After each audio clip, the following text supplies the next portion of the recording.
Hoffentlich. Nicht, dass es nochmal rein muss. Es brennt. Ja, es ist voll. Es will schon ein bisschen.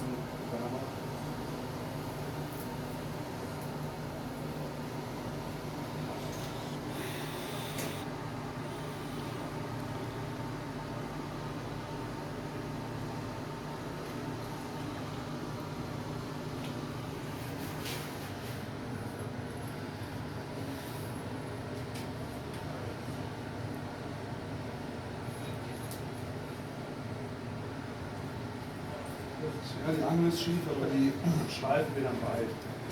So ist gut. Hoffen wir, dass es nach dem Abkühlen sich nicht nochmal verzieht. Das tun wir mal weg.